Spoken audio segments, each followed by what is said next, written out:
someone knows anything about me, it's probably that I do theater. I've been on stage almost constantly since the age of 9. This winter will mark 10 years of doing this, and I think I want to quit. There are 5 days until I get to go home. And that seems a huge shock, right? Throughout our lives, we're served this narrative that we all have a calling, one thing that we pursue to fulfill us, a career that matches what we truly want in life. By all accounts, theater seems to be mine. Hey, my name is AJ. I am 5'5". I use any and all pronouns, and I'm currently based in Iowa. I must love it because it's all I've done for so long. I'm realizing that that's not entirely true. I don't know when I started loving theater. I don't know when I stopped. I must have loved it at some point, but beyond a few specific instances, I couldn't tell you when. Same goes for when I stopped. All I can guess is that the love was there at some point. All I know now is that it's gone. And if you know me, you know what a disaster this is. If you don't, I'll fill you in. I'm currently living in New York City, attending the third best program in the country for the performing arts. I'm 1,000 miles from home, and I've realized that I have no idea what I'm doing, who I am, or what I want in life. Not ideal, timing-wise.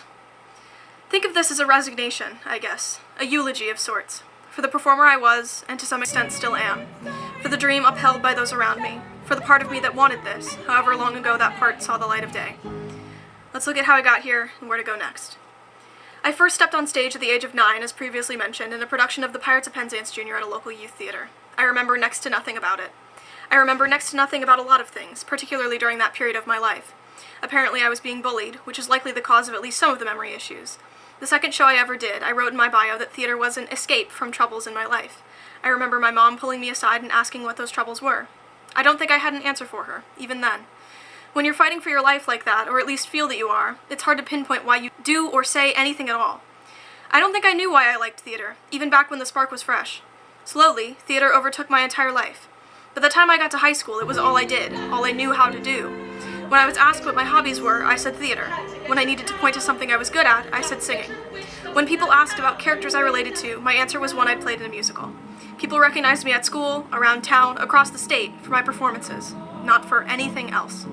I think at some point I just accepted that I'd always do theater. It became the safe option, however backwards that sounds. And I think that shift was detrimental. Most of what I just wrote was lifted straight from an essay I had to write for class when I got to New York about why we were here studying theater. Surprisingly, very few of us had concrete moments or reasons that brought us here. A lot of us were unsure, or ended up here out of circumstance. The essay I wrote ended on a hopeful note that was half a lie. I wrote that my love for theater, while lost, was slowly returning. I don't think I believed that, even then. Because the seeds of doubt about this path have been festering for a long time now. It started in spring of 2024 with a disastrous production of The Lightning Thief, which, ironically, was what I wrote about in my application essay to get me here in the first place. I don't like dwelling on it, so I won't. But what you need to know is that it sent me into the then lowest low of my life, and it made me seriously consider quitting theater, for the first time maybe ever. I don't really remember why. A lot of that production is also lost to the crevices of my mind. I do remember going to the Iowa High School Musical Theater Awards on what I perceived as stolen valor, though. I was selected for their triple threat program over our Annabeth, which is a decision I still don't agree with, and I think it cast a decidedly sour light on the program, which I had loved so dearly the year before as Jo March. Suddenly, what had opened my eyes to the possibility of a career in the theater was quickly showing its nasty underbelly. I hated it all. The competition, the rigor, the people I was alongside. At this point, I'd already been accepted to the school in New York, and I remember fearfully asking my mom, what if they're all like person in theater I dislike? This type was on full display at the IHSMTAs. Selfish, rude, cliquey, and completely consumed by the industry. My mom replied that they wouldn't be, but sadly she was proven wrong. Several people threw away the zines. I'm so fucking pissed about that. Like, just say you hate whimsy. I hate most of the people here, in my cohort anyway. Like, holy shit. That made me so mad. Now, the industry and I are not friends. Never were, and now certainly never will be. The industry, as I see it, turns bright, hopeful performers into dead, hollowed-out, cookie-cutter versions of themselves. From everything I've seen at the IHSMTAs here in New York, in order to make it, you have to turn yourself into a product, market that product, and try not to be hurt when that product is inevitably rejected. The industry won't let you be a person, as I put it, outside of theater, and that's why I'm leaving. Even in high school, it made me uncomfortable to be known solely for my theatrical endeavors. I was an artist, I was in choir, I weightlifted, I was a songwriter and a sociology buff. I was a person, multifaceted, complex. Theater, when it was all I was known for, seemed to strip that from me, and whenever I noticed it, I hated it. After the first IHSMTA rehearsal, I made a playlist called What If I Don't Want This? The description read, Am I good enough? Will it be good enough for me? Is it good for me at all? The track list went as follows: California by Chapel Roan, Class of 2013 by Mitski, Desert Song by My Chemical Romance, Montreal by Penelope Scott, Brother by Gerard Way, What Are We Gonna Do Now by Indigo D'Souza, Fireworks by Mitski, There's Nothing Left for You by Mitski, Last Words of a Shooting Star by Mitski, Carry Me Out by Mitski, Snow by Ricky Montgomery, Paul Revere by Noah Kahn, Waiting Room by Phoebe Bridgers, Body to Flame by Lucy Dacus, Go Home by Julian Baker, Cancer by My Chemical Romance, Disenchanted by My Chemical Romance, Bag of Bones by Mitski, How to Let Go by August Greenwood, Scars by the Crane Wives, Riches and Wonders by the Mountain Goats. Clearly, a great playlist for mental health. Standout songs include California, Desert Song, Montreal, Cancer, and Disenchanted, which, as I'm sure you've noticed, is the title of this zine.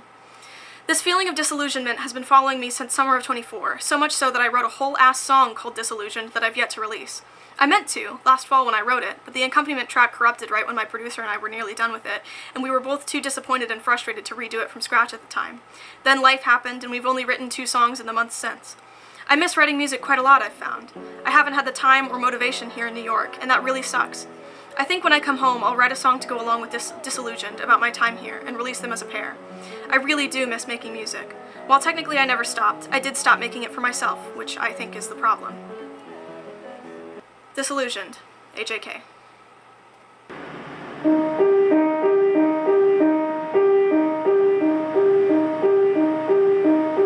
You all say I'll make it, but I'm not so sure.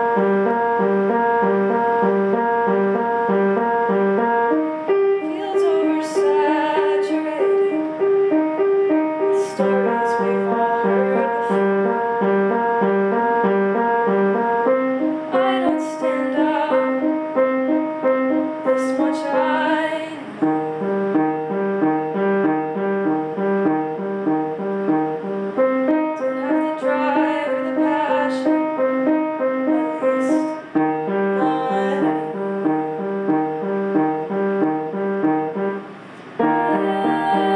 the thing I did for love become a chore?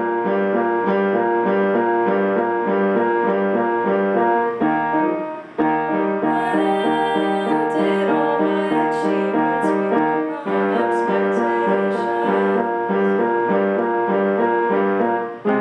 Haven't even left and I miss you. Haven't even tried to fly and I wanna go home.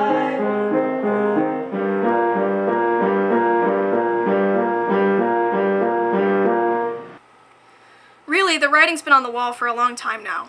Last fall, I had what my therapists have classified as a manic episode. In it, I decided I was quitting theater, abandoning the community college acting program I was enrolled in, dating people I shouldn't have, spending thousands of dollars in a matter of weeks. It was hell. But if I've known for so long, why am I in New York? It's complicated. The timing of my abandonment couldn't have been worse. Because I was acting out in so many other ways, I didn't take my feelings about theater seriously, and neither did anyone else. I wrote in that essay that when I came back to myself, I came back to the stage. Again, I don't know if I ever really believed it. I got re-involved with theater, yes, and I had fun, yes, but I never truly felt it was worth it like I had before. The standout performance of my life, the one that set me on this path in the first place, was playing Joe March my junior year of high school. In early drafts of that essay, I focused very heavily on my experience playing Joe, because going to the IHSMTAs in her name, being recognized for my work in the role, showed me just how far I could take acting. I have never seen myself in a character so much as I have for Jo. She was still a character, but she felt like me. In a lot of ways, she was the major inspiration to come to New York and pursue these dreams. In a lot of ways, I don't think that was smart. An experience like mine with Jo March is few and far between. It's no good to build a future off of one golden experience. But I did. And once I'd experienced that, I think I got it in my head that that was why I did theater, for moments like playing Jo. But that's not sustainable. While writing that essay, I played a lot with the ideas of our similarities, particularly in our ambitions. But when I was writing, things weren't clicking. It was a lie to say I was still so in love with theater as much as I had been in 2023. When exploring a thesis for the essay, one of the ones I drafted was, Jo March has been a symbol of my performing journey. Is it time to leave her behind? Because here's the thing, she's not serving me anymore. Theater on the whole isn't serving me anymore. In a way, it feels like it's holding me back. Everyone expects me to do this huge, grand performing arts thing, and I just don't think I want that now that I see it for what it is. I know I have talent. As I pull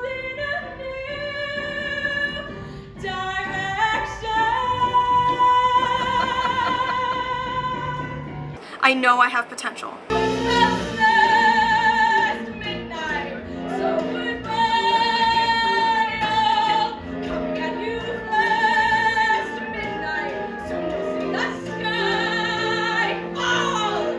I just hope people understand that this really isn't good for me.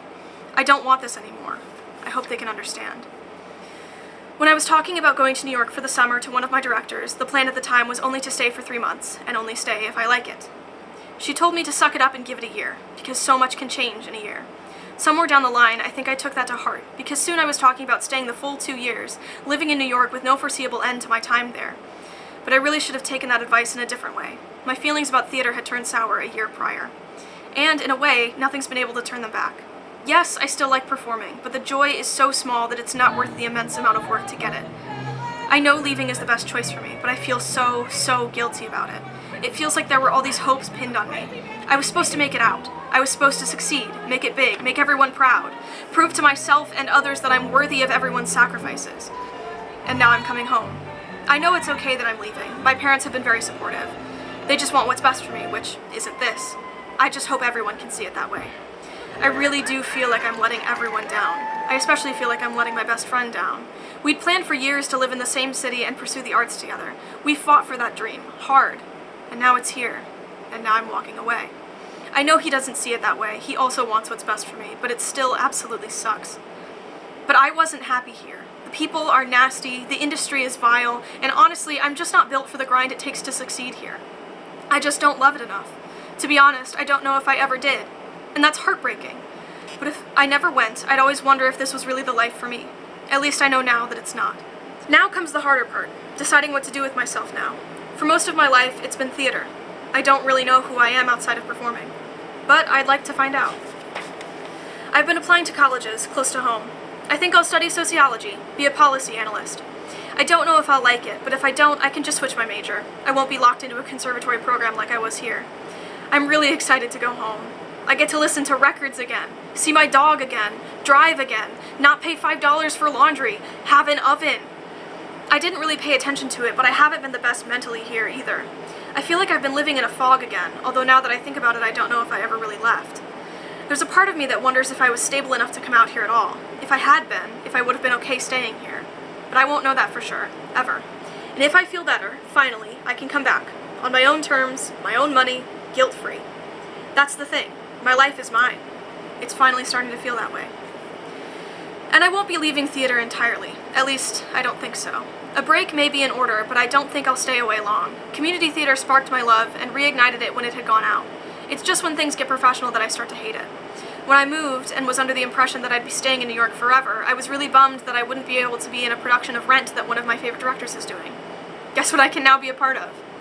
And I have a sewing machine back home, so I can learn how to costume, something I've been interested in forever. My life isn't over because I'm leaving. Far from it.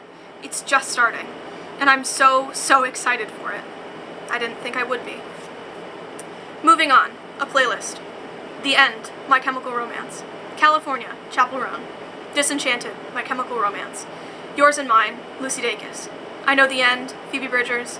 How It's Going to Be, Gerard Way. It'll All Work Out, Phoebe Bridgers. Non-Believer, Lucy Dacus. Up the Wolves, The Mountain Goats. Volta, The Crane Wives. This Year, The Mountain Goats. Famous Last Words, My Chemical Romance. The timing was bad.